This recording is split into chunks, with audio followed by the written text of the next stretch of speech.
Well, Frankston have defeated Essendon in the VFL by 6 points in a pretty exciting match, 9-12-66 to 9-6-60. We had 7 AFL-listed players playing in the match, so we're going to go through everything that happened in the match and the prospects of those players right now.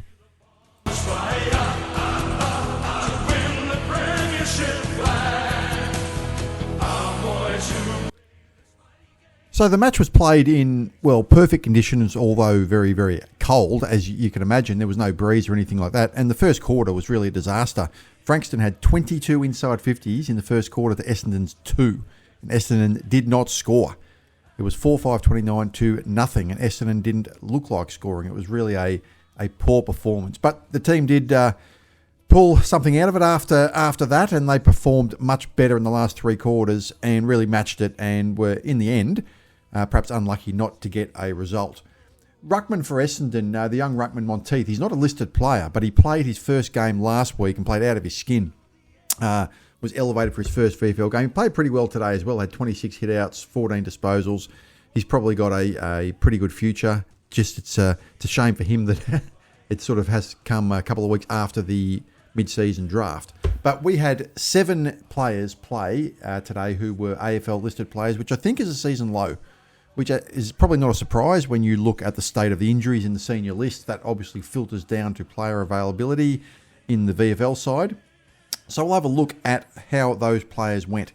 Well, Elijah Tsatas had the most disposals on the ground and was probably our best player. He had 37 disposals, 3 marks, 5 tackles, 10 clearances and 5 score involvements. Now, what I found interesting, listening to the commentary, they were saying the commentators had spoken to a couple of the players on the Essendon bench as to why Elijah Tsatas, or at least a couple of Essendon officials, as to why Elijah Tsatas couldn't get a game in the seniors. And the feedback they got was that he's not involved in enough score involvements, right? He's getting a lot of the ball, but he needs to impact the scoreboard more, not necessarily through kicking scores himself, but through just impacting the game through score involvements in a chain of possessions. They said he wasn't getting enough. Well, he had more score involvements than anyone else on the field today. He had 5 score involvements. Now, you can take that for what you will. It's probably just some inane banter or commentary on the field from people that don't really know the details. But the reality is he was our best player again, 37 disposals, 10 clearances, 5 score involvements.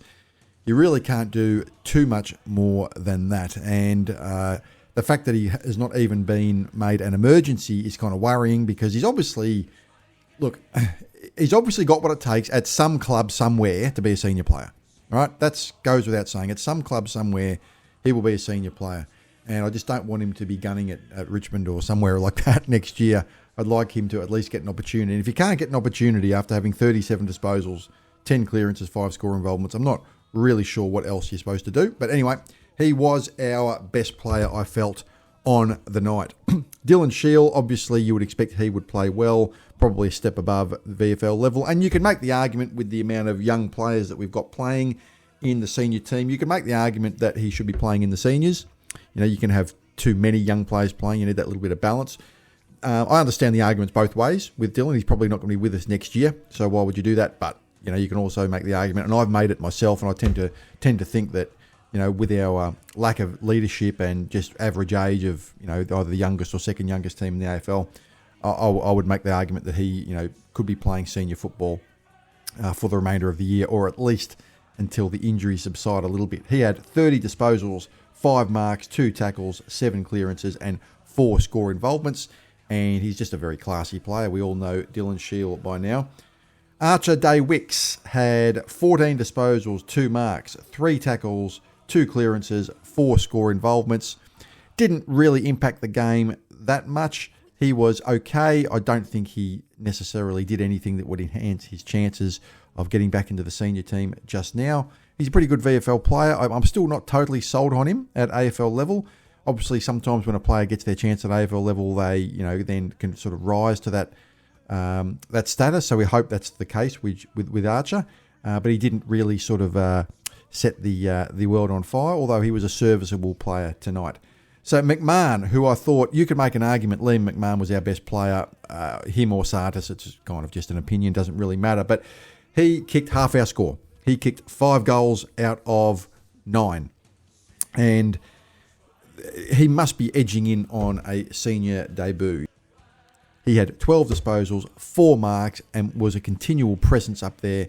And every single VFL match he plays, he just seems to kick 3 or 4 goals. This was 5 goals. This was his biggest return, certainly his biggest return this year, and at least since last year. And I've compared him to Nick Larkey. I think he looks a bit like Nick Larkey in the way he plays. I think he's not a big bullocking, Tony Lockett type player, but he's a sort of a lead and mark, accurate kick, although he did spray one terribly. But apart from that, he kicked 5 straight, apart from the one that he sort of kicked out of bounds on the full in the second quarter, I believe it was. But he must be closing in on a senior debut. I guess the problem is we do look a little bit top-heavy if you have a look at all our players down there. You got the caddy down there sort of playing out of the gold square, although he does push up the ground a little bit caddy. You got Peter Wright down there. They've gone with Archer May in there. I think McMahon in for May is probably a smart thing to do. You can't just have 4 tall players down there. It's just a bit too many. But he's just a goal kicker, McMahon. He's just a goal kicker. He just knows how to find the goals. And at some point, I think he should be given a go. And I think he's a player that will adapt to the AFL quite easily. I just think he is, because he's got the basics right. I think when I look at a player like that, do they have the fundamentals? He's a good kick. He's a good kick for goal. He's a pretty good mark on the lead.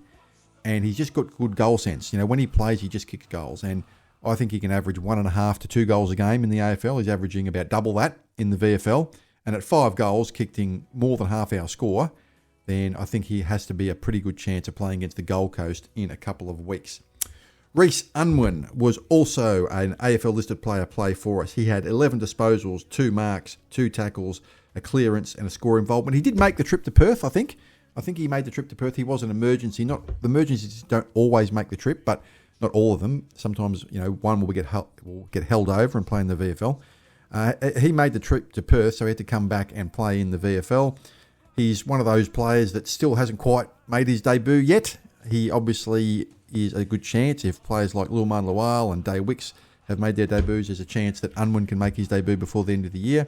He's a good kick. That's one thing I do like about him. Not every player is a good kick. He is a good left foot kick. That is one thing he can do. I've just always said he doesn't really get enough of the ball. Every week he just seems to have his 11 or 12 possessions at VFL level. So I don't think he's quite ready for the big time yet, but we'll see if he gets a game before the end of the year. Alwyn Davy Jr. had 11 disposals, 0 marks, 4 tackles, no clearances, and the 1 score involvement. He kicked a goal as well, a nice goal actually, from a holding the ball decision, and he was able to kick a big goal from 50 metres. You don't think of him as being a long kick, but he kicked a nice long goal.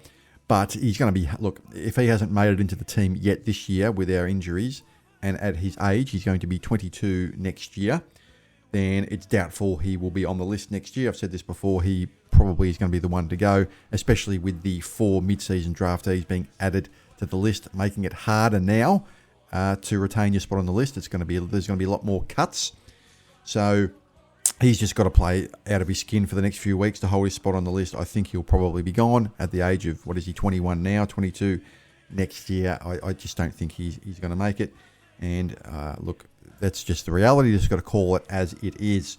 The last player, Jai Mensy, the 23-year-old Jai Mensy, had 9 disposals, 0 marks, 5 tackles, 1 clearance, 3 score involvements, and kicked a behind. You would have to say that Mensy also is probably on thin ice. He's doing a bit at VFL level, but he probably has to do more than a bit. With his position as a sort of goal-kicking forward type player, he's really going to be kicking, a goal a match at VFL level, maybe 1.5 goals a match in that role, especially given that player like Oscar Smart, who didn't play today, I might add, and I'm not sure. And if anyone does know why Oscar Smart didn't play, please let me know in the comments. But Mensy now with sort of another draftee who's been drafted with Smart, it's going to be very, very difficult for him to get back into the side. And I think Mensy will be one of the players who will be cut at the end of this year. Cale Gerine didn't play. Now, Cale Gerine wasn't on the injury list on Tuesday, even though he did hurt his shoulder or upper arm. I think it was his shoulder, and he had it strapped. The injury report said he was fine and he would be right, but he didn't play in this match. So I'm assuming it was just a 1-week injury. They didn't want to take any risks with him. You don't want to have a risk with another tall player going down with with an injury, that would be another disaster. But he did get injured last week, but it was certainly nothing structural, nothing that they said or that was enough to have him listed on the actual injury report. Maybe they should have, because he didn't play, and I can only assume he didn't play because of that injury. So we'll see how he goes next week. So that is the VFL report. Essendon going down by 1 goal to Frankston. It was a pretty good performance by really Tsatas, Sheil and McMahon. McMahon's 5 goals, I mean, a real standout there. And I'd love to see him get a nod and get especially because he's a mature age player as well, 23. I'd love to see him get a go against the Gold Coast in a couple of weeks when we resume. So I'll leave it at that. Hope you guys enjoyed this video. Have a great day, everybody. Subscribe to this channel if you haven't already. And as always, go Bombers.